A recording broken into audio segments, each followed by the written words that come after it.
جی السلام علیکم اسٹوڈنٹس، بیٹا کیسے ہیں آپ لوگ؟ جی بیٹا ہم ریویژن کر رہے ہیں۔ ریویژن میں ہم نے موضوعاتی مطالعہ قرآن مجید اس چیپٹر کو شروع کیا ہوا ہے، تو بیٹا نیکسٹ ہم آج کا چیپٹر پڑھتے ہیں۔ کل کے لیسن میں ہم نے اس کا بیٹا تعارف پڑھا، قرآن پاک کے بارے میں ہم نے پڑھا کہ کیسے اللہ تعالیٰ نے جو ہے انسان کو پیدا کیا اور اس کو پیدا کرنے کے بعد چھوڑ نہیں دیا، بلکہ اس کی ذہنی اور جسمانی نشوونما کے لیے اس کے لیے مکمل اہتمام کیا، اور اس کے علاوہ اس کی رہنمائی کے لیے اللہ تعالیٰ نے مکمل طور پر اس کی رہنمائی کے لیے اللہ تعالیٰ نے مختلف انبیاء کرام کو مبعوث فرمایا، اور پھر ان کی ہدایت کے لیے، ان کو دنیاوی و آخروی جو ہے اس ہدایت کے لیے یا انہیں اس کے بارے میں رہنمائی دینے کے لیے اللہ تعالیٰ نے ان پر کتابیں نازل فرمائیں، اور ہمارے پیارے نبی صلی اللہ علیہ وسلم اللہ تعالیٰ کے آخری نبی اور آخری رسول ہیں۔ ان پر جو کتاب نازل ہوئی، یہ کتاب جو ہے آنے کے بعد باقی تمام پچھلی کتابیں منسوخ ہو گئیں، لیکن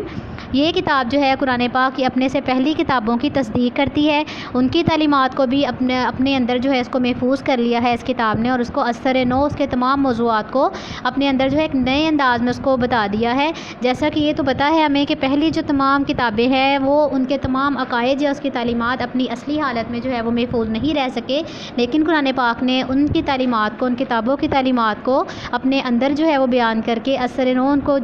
بیان کیا ہے اور اس کو محفوظ کر لیا ہے۔ یہی وجہ ہے کہ قرآن پاک کی جو تعلیمات ہیں ان پر صدقے دل سے مکمل طور پر اطمینان کیا جا سکتا ہے۔ نیکسٹ بیٹا ہم نے پھر پڑھا کہ کیسے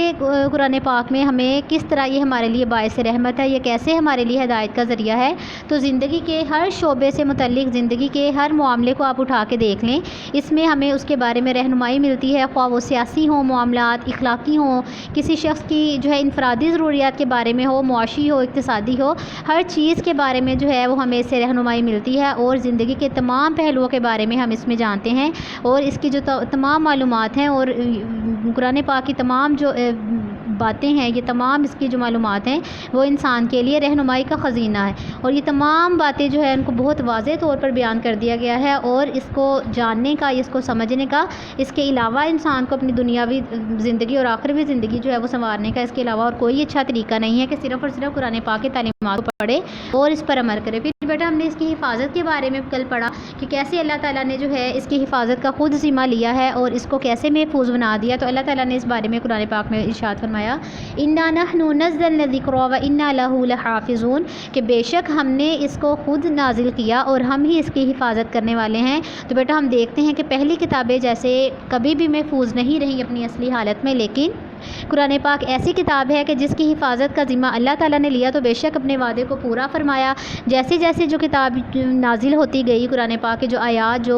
وحی کے ذریعے آپ صلی اللہ علیہ وسلم پر جو ہے وہ اترتی گئی، تو یہ بیٹا بہت کم عرصے میں یہ نہیں ہوا، تقریباً 23 سال کے عرصے میں یہ قرآن پاک تھوڑا تھوڑا کر کے جو ہے وہ نازل ہوا، اور جو آیات نازل ہوتی جاتی، جو ہے وہ اس میں آیات یا صورتیں نازل ہوتی جاتی، آپ صلی اللہ علیہ وسلم کاتب وحی کو بلا کر فوراً سے اس کو لکھوا لیتے، خود بھی اس کو یاد کر لیتے، اور آپ صلی اللہ علیہ وسلم کی زندگی میں ہی بہت سے صحابہ کرام اور بہت سی صحابیات اور امہات المؤمنین اس قرآن پاک کو یاد کر چکے تھے، اور بعض نے اس کی نقل تیار کر کے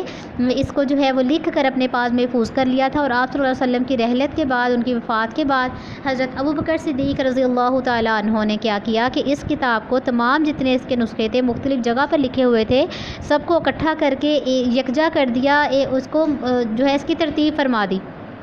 اور اس میں جو صورتوں کے نام ہے اور آیات کی جو ترتیب ہے وہ بیٹا ویسے ہی دیے گئے جیسے کہ آپ صلی اللہ علیہ وسلم نے رہنمائی فرمائی تھی کہ اس صورت کو یا اس آیت کو فلاں صورت میں یا فلاں پارے کے اندر جو ہے وہ رکھا جائے، اس کی ترتیب ویسے ہی جو ہے وہ کر دی گئی ہے، اور آیات کی ترتیب اور تمام صورتوں کے نام آپ صلی اللہ علیہ وسلم کے حکم کے مطابق ہی جو ہے وہ مقرر فرمائے گئے ہیں۔ اور پھر کیا ہوا کہ حضرت عثمان رضی اللہ تعالیٰ عنہ جو ہیں انہوں نے اپنے عہد خلافت میں، اپنے دور حکومت میں، انہوں نے اس کی بہت سی متعدد نقول جو ہے وہ تیار کروائی، اور تمام اپنی جو صوبائی دارالحکومتیں ہیں، بیٹا آپ کو میں نے بتایا تھا کہ صوبائی دارالحکومتیں کسے کہتے ہیں کہ ایک وفاقی حکومت ہوتی ہے جس پر سارے صوبوں کا کنٹرول ہوتا ہے۔ جیسے پاکستان کا اگر ہم مثال کے طور پر دیکھیں تو جو ہے وہ فیڈرل وفاقی جو ہے وہ اسلام آباد حکومت جو ہے وہ اسلام آباد میں پورا وہ نظام وہ کنٹرول کرتے ہیں، لیکن مختلف صوبے ہیں، جیسے صوبہ پنجاب ہے، صوبہ سندھ ہے، صوبہ بلوچستان، تو ایسے ہی بیٹا یہ تمام صوبوں کو صوبائی دارالحکومتیں کہا جاتے ہیں۔ تو وہاں پر بھی اس وقت حضرت عثمان غنی رضی اللہ تعالیٰ عنہ جو ہیں انہوں نے تمام جو صوبائی دارالحکومتیں تھیں سب میں ایک ایک نسخہ جو ہے وہ قرآن پاک کا نقل اس کی تیار کروا کر وہاں پر بھیج دیا، تاکہ ایک ہی طرح کا قرآن ایک ہی جو ہے وہ تمام صوبوں میں یا تمام ہر جگہ پر ایک ہی طرح کا جو قرآن ہے بغیر کسی رد و بدل کے یا بغیر کسی جو ہے وہ غلطی کے ایک جیسا ہی قرآن جو ہے وہ پڑھا جائے۔ نیکسٹ بیٹا ہم اس کے فضائل آج پڑھتے ہیں کہ قرآن پاک میں جو کچھ بھی بیان ہوا، جو کچھ بھی بتایا گیا وہ یقینی علم ہے، اس میں کوئی کسی قسم کا شک نہیں، مکمل طور پر اس پر جو ہے وہ یقین کیا جا سکتا ہے اور یہ حقیقت کی بنیاد پر مبنی ہے، کوئی ذرا برابر بھی اس میں شک نہیں۔ قرآن پاک کی آیت میں اللہ تعالیٰ نے کیا ارشاد فرمایا، ذالک الکتاب لا ریب فیہ، کہ یہ وہ کتاب ہے کہ جس میں کوئی ذرا برابر بھی شک کی گنجائش باقی نہیں رہتی۔ تو جو اللہ تعالیٰ نے اس میں آیات جو ہے بتا دی ہیں، جو کچھ اس میں بیان کر دیا گیا ہے اس میں کسی قسم کا شک نہیں، وہ پتھر کی لکیر ہے، وہ جو ہے وہ ایک اٹل حقیقت ہے جس کو بدلا نہیں جا سکتا۔ تو جو کچھ اس میں بیان ہوا ہے وہ ایک مکمل حقیقت اور یقینی علم کی بنیاد پر مبنی ہے، اس میں کوئی کسی قسم کا شک نہیں ہے، اور اس میں ہر زمانے اور ہر خطے کے تمام انسانوں کے لیے مکمل ہدایت اور رہنمائی موجود ہے، یعنی کہ مکمل ہر زمانہ۔ آپ دیکھیں بیٹا کب سے وہ دور ہے، آپ صلی اللہ علیہ وسلم کے جانے کے تقریباً 1400 سال کا عرصہ گزر گیا ہے، لیکن اس وقت سے لے کر اب تک بھی اگر آپ قرآن پاک کو اٹھا کر دیکھیں، اس کے معاملات کو دیکھیں، تو اب بھی آپ اس کو پڑھیں تو ایسا لگتا ہے کہ یہ جیسے ہم ہی سے مخاطب ہے، اس میں ہمارے بارے میں جو ہے وہ بیان ہو رہا ہے۔ اب کے آپ حالات و واقعات دیکھ لیں، اب بھی بیٹا وراثت کے قوانین ہیں، اس کے علاوہ مختلف سیاسی و معاشرتی قوانین آپ دیکھ لیں، سائنسی معاملات آپ دیکھ لیں، ہر بات پر قرآن پاک خود جو ہے وہ دعوت دیتا ہے کہ میرے اندر تم غور و فکر کرو۔ کون ہے جو غور و فکر کرے؟ دنیا کے جو چھپے ہوئے راز ہیں، آسمانوں کے چھپے ہوئے راز ہیں، اس پہ غور و فکر کرو۔ تو بیٹا یہ سائنسی معلومات ہیں نا، اس کے بارے میں جب جو ہے وہ معلومات اٹھا کے دیکھی جاتی ہیں، اس کے بارے میں جب علم حاصل کیا جاتا ہے تو پھر ہی بیٹا بہت سے رازوں سے جو ہے وہ پردہ اٹھتا ہے۔ اور اگر آپ دیکھیں تو جو باہر کے ممالک ہیں ان کی جو سائنس کی جو لیبارٹریز ہیں وہ بیٹا قرآن پاک کی جو تعلیمات ہیں یا جو آپ صلی اللہ علیہ وسلم کے اقوال ہے، جو آپ صلی اللہ علیہ وسلم کی جو احادیث ہیں اسی کے مطابق اسی کو لے کر ہی وہ بیٹا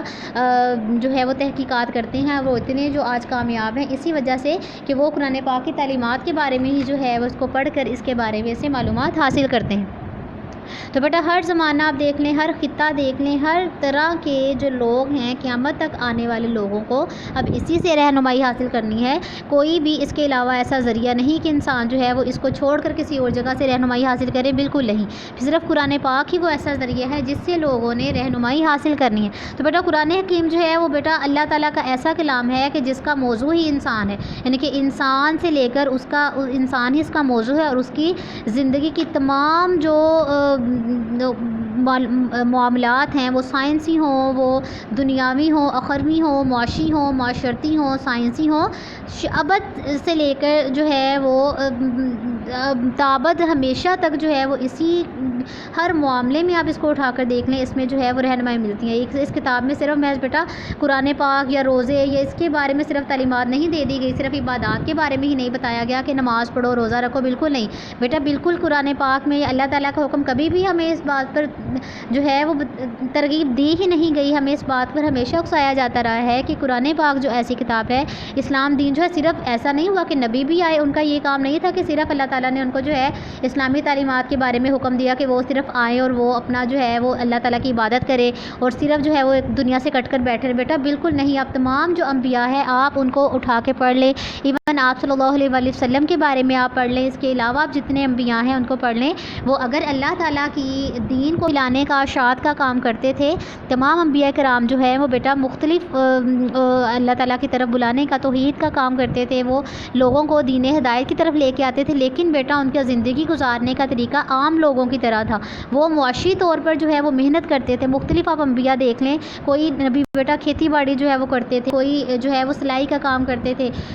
مختلف انبیاء بیٹا آپ دیکھ لیں، کوئی تجارت کرتے تھے، کوئی غلہ بانی کرتے تھے، تمام انبیاء کرام جو ہے وہ بیٹا کام کرتے رہے ہیں، ایسا نہیں ہوا کہ انہوں نے صرف دین کی تعلیمات کو ہی جو ہے وہ پڑھا ہے اور وہ بیٹھ گئے اور ان پر کوئی منوسلوہ اترا، بالکل بیٹا انہوں نے عام لوگوں کی طرح، عام انسانوں کی طرح اس دنیا میں محنت کی ہے اور عام لوگوں کی طرح ہی انہوں نے جو ہے اپنی زندگی گزاری ہے۔ تو کبھی بھی قرآن پاک اسلامی تعلیمات لوگوں کو اس طرف نہیں ابھارتی کہ صرف جو ہے وہ اسلامی تعلیمات اسی کے بارے میں علم جو ہے وہ دیا جائے، بلکہ اس میں ہر طرح کے معاملات میں، وہ دنیاوی ہوں، اخروی ہوں، معاشی ہوں، معاشرتی ہوں، ہر چیز کے بارے میں مکمل جو ہے وہ اس میں ہمیں رہنمائی ملتی ہے، اور آخرت بھی ہماری اسی وقت کامیاب ہو سکتی ہے، ہم اسی طرح جو ہے وہ آخرت میں بھی کامیاب ہو سکتے ہیں جبکہ ہم اپنی دنیاوی زندگی کو قرآن تعلیمات کے سانچے میں ڈھالیں۔ یہ نہیں کہ ہم صرف دنیا میں جو ہے وہ یا تو عبادات کریں یا عبادات کو چھوڑ کر، یعنی کہ اسلامی تعلیمات کو چھوڑ کر اپنی دنیا جو ہے وہ، بالکل ایسا نہیں بیٹا، دنیا اور آخرت دونوں ایک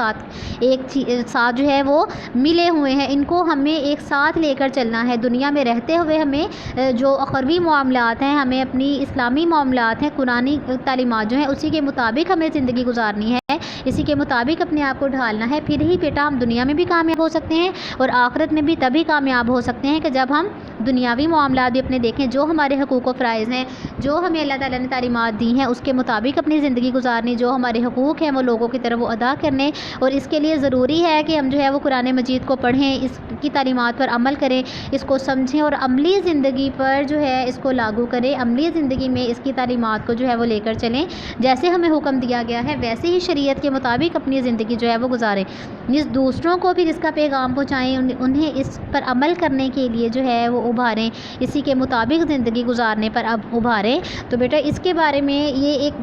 بہترین کلام ہے، دنیا اور آخرت کی فلاح و بہبود جو ہے اسی کے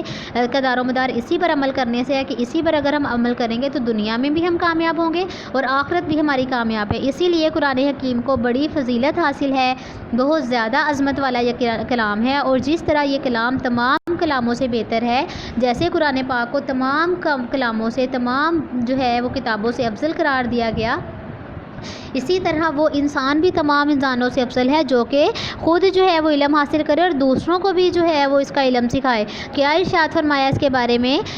خیرکم من تعلم القرآن وعلمہ، کہ آپ صلی اللہ علیہ وسلم کا ارشاد ہے، یہ حدیث ہے کہ تم میں سے بہتر وہ ہے من تعلم القرآن، جس نے خود تو قرآن پاک کو سیکھا، وعلمہ، اور دوسروں کو بھی اسے سکھایا، کہ تم میں سے بہتر وہ ہے کہ جس نے خود بھی قرآن سیکھا اور دوسروں کو بھی سکھایا۔ اسی لیے ہمیں چاہیے کہ قرآن پاک کا علم حاصل کرنے کی طرف زیادہ سے زیادہ جو ہے وہ توجہ دیں، اور اسی کے لیے جتنی محنت کرنی پڑے اس سے دریغ نہ کریں، اس سے دور نہ ہٹیں، جتنی محنت ہمیں کرنی پڑے ہم اتنی محنت کریں۔ تو بیٹا اس کے حوالے سے جو ہے وہ کچھ جو ہے اس کا نتیجہ بھی یہ ہمیں بتایا گیا ہے کہ اس پر عمل کرنے سے کیا نتیجہ ملتا ہے اور اس کو چھوڑنے سے جو ہے وہ کیا ہوتا ہے۔ تو قرآن کریم کی تلاوت جو ہے وہ بہت بڑی نیکی ہے، اس کے ایک ایک حرف کی تلاوت پر 10 نیکیاں ملتی ہیں۔ اور آپ نے یہ سنی ہوئی نا حدیث کہ آپ صلی اللہ علیہ وسلم نے فرمایا کہ میں یہ نہیں کہتا کہ الف لام میم جو ہے وہ ایک لفظ ہے، بلکہ الف الگ، لام الف اور لام الگ، اور میم جو ہے وہ الگ لفظ ہے، ان کے ایک ایک حرف کی تلاوت کرنے پر ہزاروں نیکیاں، 10 نیکیاں جو ہے وہ ہمیں ملتی ہیں، اور اس پر عمل کرنے کے نتیجے میں اللہ تعالیٰ جو ہے دنیا اور آخرت دونوں میں انسان کو عزت و سرفرازی عطا فرمائے گا، اور اسے منہ پھیرنے والے ذلیل و خوار ہوں گے۔ تاریخ بیٹا گواہ ہے اس بات کی کہ مسلمان جب تک قرآن کی تعلیمات پر عمل کرتے رہے، اس کی تعلیمات پر عمل پیرا رہے، اسی کے مطابق اپنی زندگی گزارتے رہے، تو دنیا میں بھی غالب رہے۔ اب اگر بیٹا ہم نے چھوڑا ہے، ہم اب باقی قوموں سے پیچھے ہیں، ہم جو ہے وہ اس طرح کامیاب نہیں ہیں، تو اسی وجہ سے کہ ہم قرآن پاک کی تعلیمات سے استفادہ حاصل ہی نہیں کرتے، ہم اس کو کھولتے نہیں، ہم اس کو پڑھتے نہیں، ہم گھر کے طاق میں سب سے اونچی جگہ پر جو ہے وہ ہم نے اس کو رکھا ہوا ہے، اس کی عزت بہت کرتے ہیں، احترام بہت کرتے ہیں، لیکن ہم اس کو سمجھنے کی، اس پر عمل کرنے کی کوشش نہیں کرتے۔ تو بیٹا وہی قومیں جنہوں نے اس کو اپنی زندگی میں لاگو کیا ہے، اپنی دنیاوی اور مختلف معاملات میں قرآن پاک کی تعلیمات کو جو ہے وہ لے کر چلے ہیں، اس کے مطابق اپنی زندگی گزاری ہے، وہی بیٹا قومیں کامیاب ہوئی ہیں اور وہی دنیا پر غالب رہی ہیں۔ جب انہوں نے جو ہے وہ جب تک اس پر عمل کرتے رہے تب تک کامیاب ہوئے، لیکن جب انہوں نے اس کو چھوڑ دیا تو وہ جو ہے وہ ذلیل و رسوا ہوئے۔ تو جب انہوں نے اس کی طرف سے غفلت برتی، اس کو چھوڑا، تو عزت و سرفرازی سے وہ محروم ہو گئے۔ تو یہ بات جو ہے وہ رسول اکرم صلی اللہ علیہ وسلم نے پہلے ہی جو ہے وہ ارشاد فرما دی تھی، اس کے بارے میں پہلے ہی آپ صلی اللہ علیہ وسلم نے فرمایا تھا کہ اللہ تعالیٰ بہت سی قوموں کو اس قرآن کی ہی وجہ سے سربلندی عطا فرمائے گا، قرآن کی وجہ سے انہیں جو ہے بلند مقام عطا فرمائے گا، اور بہت سی دوسری قومیں ایسے بھی ہیں جن کو اس سے غفلت کرنے کی وجہ سے، اس سے دوری کی وجہ سے اللہ تعالیٰ انہیں ذلیل و رسوا کر دے گا۔ تو اسی لیے ہمیں بیٹا چاہیے کہ ہم قرآن پاک کی تلاوت کریں، صرف اس کی تلاوت نہیں بیٹا، اس کو سمجھنا، بے شک تھوڑا پڑھ لیا، روز کی 1 یا 2 آیات پڑھ لی، لیکن اس کو جو ہے ترجمے کے ساتھ پڑھا، اس کو سمجھا کہ آخر قرآن پاک ہمیں کیا کہنا چاہ رہا ہے، اس کا ہم سے بات کرنے کا مقصد کیا ہے، کیا مطلب ہے، یہ ہم سے کیسے بات کرنا چاہتا ہے۔ تو قرآن پاک جو ہے وہ ہمیں چاہیے کہ اس کی تلاوت کرے، دل و جان سے اس کو سمجھیں، اور پھر سمجھنے کے بعد اس کی تعلیمات پر عمل کریں کہ اس کو اپنی زندگی پر لاگو کرنے کی کوشش کریں کہ کوئی ذرہ برابر بھی جو ہے ہم اس سے عمل کرنے سے پیچھے نہ ہٹیں۔ جو ہماری شریعت، جو ہمارا اسلام ہمیں بلاتا ہے، جس طرف جس چیز کا ہمیں حکم دیتا ہے، ہم وہ کام جو ہے وہ دل و جان سے کریں۔ تو اسی لیے ہمیں چاہیے کہ قرآن پاک کو اپنی زندگی کا ایک اہم جو ہے وہ پیشوا بنائیں، اہم جو ہے وہ ایسا کہ ہمیں اس کو پڑھے بغیر، اس پر عمل کیے بغیر ہمارا گزارا ہی نہ ہو، ایسے جو ہے وہ اس کو اپنی زندگیوں میں شامل کر لیں۔ اس کو جو ہے وہ جسے کہتے ہیں نا کہ اپنے سرہانے کی کتاب بنائیں، یہ نہیں کہ جب کبھی